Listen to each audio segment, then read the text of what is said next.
Salam Bapak Ibu Saudara anak-anak, bagaimana kabarnya hari ini? Saya berharap semua dalam keadaan yang bahagia, sehat senantiasa. Kembali berjumpa dengan Sapaan Harian GKJ Manahan Surakarta.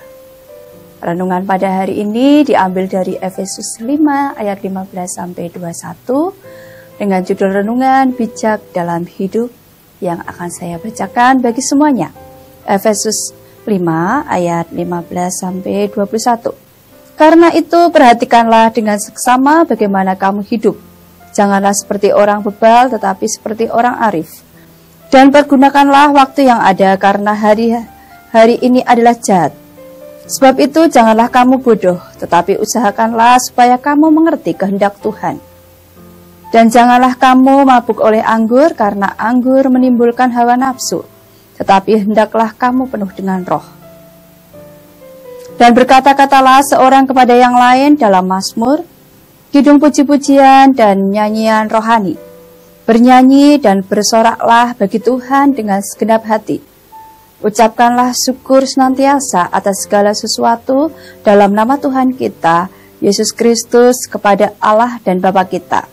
Dan rendahkanlah dirimu seorang kepada yang lain di dalam takut akan Kristus. Hari ini kita menjalani hidup di tahun baru, tahun 2025.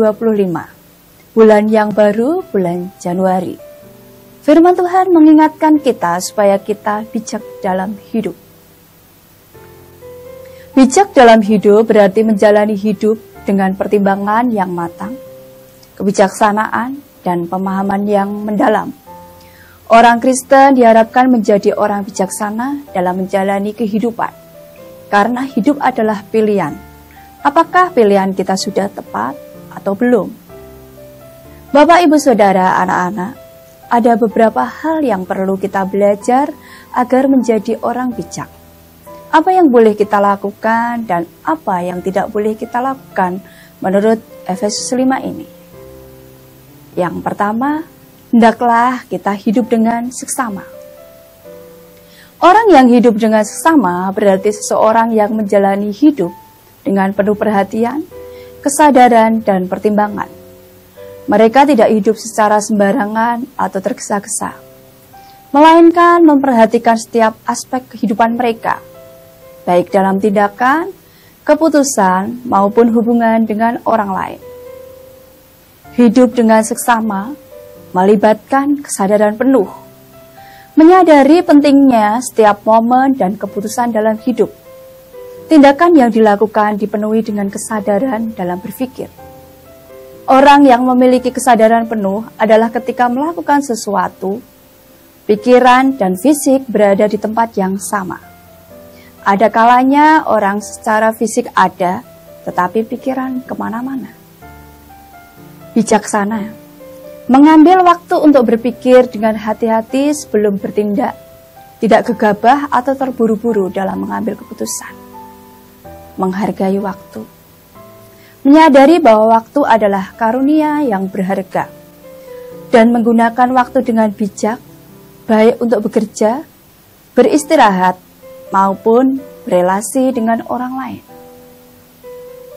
Bertanggung jawab, menyadari dampak dari setiap keputusan dan tindakan yang diambil, serta siap untuk bertanggung jawab atasnya. Secara keseluruhan, orang yang hidup dengan seksama adalah seseorang yang hidup dengan penuh perhatian terhadap kualitas hidup, nilai-nilai kebaikan yang dijunjung, dan memiliki tujuan hidup yang jelas. Orang yang hidup dengan seksama akan mengevaluasi kehidupannya. Apakah kehidupannya sudah baik atau belum? Kalau belum, ada perbaikan yang dilakukan. Kenapa kita perlu hidup dengan seksama? Dikatakan bahwa hari-hari ini adalah jahat. Kalau kita tidak hidup dengan seksama, kita akan masuk ke dalam dunia yang jahat. Masalah sedikit atau bahkan masalah sepele akan menjadi masalah besar. Sedikit kesalahan saja bisa membawa kita pada persoalan serius. Gara-gara persoalan uang yang sepele, bukan uang yang banyak, mencapai jutaan, bisa terjadi perdebatan. Status dan komentar di media sosial bisa menjadikan pertengkaran. Berantem bukan hanya secara verbal, tetapi juga secara fisik. Bahkan, nyawa seseorang sudah tidak dihargai lagi di hari-hari sekarang ini. Oleh karena itu, perlu kita memperhatikan cara kita bertingkah, berucap dalam kehidupan sehari-hari, maupun dalam menggunakan media sosial. Karena sering kita tidak sadar bahwa apa yang kita lakukan melukai seseorang. Kita juga sering membuang waktu untuk hal-hal yang tidak penting. Kita lupa ibadah, kita lupa datang kepada Tuhan dan melakukan kegiatan untuk kesenangan hidup kita. Hidup bijak yang kedua menurut Efesus 5, kita harus mengerti kehendak Tuhan. Kehendak Tuhan, apa yang Tuhan mau dalam kehidupan kita. Sebab itu janganlah kamu bodoh, tetapi usahakanlah supaya kamu mengerti kehendak Tuhan.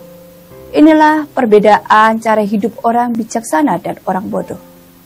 Orang bodoh di sini bukanlah hanya orang yang mempunyai kemampuan kurang untuk memahami sesuatu. Orang bodoh di sini bukan orang yang bodoh secara intelektual, tetapi orang bodoh di sini adalah orang yang hidup menurut kehendaknya sendiri, menginginkan keadaan menurut kesenangan dan egonya sendiri, tanpa melibatkan Tuhan dalam kehidupannya. Demikian juga ada banyak anak muda zaman sekarang yang terperosok, terjerat narkoba, dan akhirnya keluarganya berantakan karena diawali dengan iseng atau coba-coba. Tuhan menginginkan kita menjadi orang yang pintar, yang memahami kehendak Tuhan dalam hidup kita. Tapi kita sering menjadi bodoh ketika menginginkan Tuhan melakukan untuk memenuhi keinginan kita seperti yang kita mau untuk memuaskan kehidupan kita. Hidup dipimpin oleh Roh. Orang yang menjalani kehidupan dengan dipimpin oleh Roh Tuhan adalah orang yang tidak menuruti hawa nafsu. Orang yang senantiasa mengucapkan hal-hal yang baik kepada orang lain, dan orang yang senantiasa mengikuti Tuhan dengan segenap hati. Apakah kita sering mengucapkan hal-hal yang baik atau buruk dalam kehidupan kita? Hal-hal positif yang kita ucapkan akan menjadi berkat dalam kehidupan kita. Mari kita hindari mengucapkan hal buruk untuk menghina, membuli, menjelekkan orang lain. Karena kata yang baik adalah doa. Dan yang terakhir, hidup bijaksana adalah ucaplah syukur dalam segala hal. Mengucap syukur dalam segala hal berarti memiliki sikap hati yang selalu berterima kasih. Tidak hanya ketika kita mendapatkan hal-hal baik atau hal yang kita inginkan, tetapi juga dalam segala situasi, baik yang menyenangkan maupun yang menantang. Sikap syukur ini mengajarkan kita untuk melihat setiap aspek kehidupan sebagai bagian dari rencana yang lebih besar, dan mengakui bahwa meskipun situasi tertentu mungkin sulit atau tidak sesuai harapan, selalu ada pelajaran, berkat, atau hikmah yang dapat ditemukan.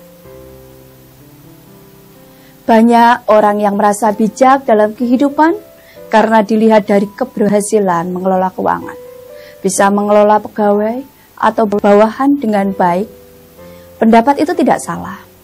Ada juga orang yang bilang orang bijak dalam kehidupan diartikan mencakup kemampuan untuk membuat keputusan yang tepat, mengelola tantangan dengan sabar dan penuh hikmat, serta hidup sesuai dengan nilai-nilai yang benar. Orang yang bijak dalam hidup cenderung melihat keadaan dari berbagai sudut pandang, bertindak dengan hati-hati, dan mengutamakan hal-hal yang baik dan benar dalam segala aspek kehidupan, baik dalam hubungan, pekerjaan, maupun dalam sikap terhadap diri sendiri dan orang lain. Marilah Bapak, Ibu, Saudara, anak-anak, melalui firman Tuhan hari ini kita diingatkan untuk hidup bijak. Orang yang mencari dan memahami kehendak Tuhan, ia berusaha mengenal Tuhan, memahami isi hati Tuhan, dan dalam keputusan sehari-harinya, ia selalu bertanya apa yang Tuhan mau. kemana Tuhan mau ia melangkah, hidup dengan seksama dan mengucap syukur dalam segala hal. Di tahun yang baru ini, biarlah kita menjadi orang Kristen yang hidup dengan bijak. Tuhan Yesus memberkati. Mari kita berdoa. Bapa yang ada di surga, kami bersyukur atas penyertaan Tuhan dalam hidup kami. Kami berterima kasih untuk firman-Mu yang mengingatkan kami supaya kami hidup bijak di dalam Engkau. Biarlah Tuhan, kami menjalani hidup ini sesuai dengan kehendak Tuhan. Tuhan, kami berdoa, biarlah kami menjadi berkat bagi orang sekeliling kami. Tuhan jagai, Tuhan lindungi orang yang ada di sekeliling kami. Di dalam nama Tuhan Yesus kami sudah berdoa, haleluya, amin.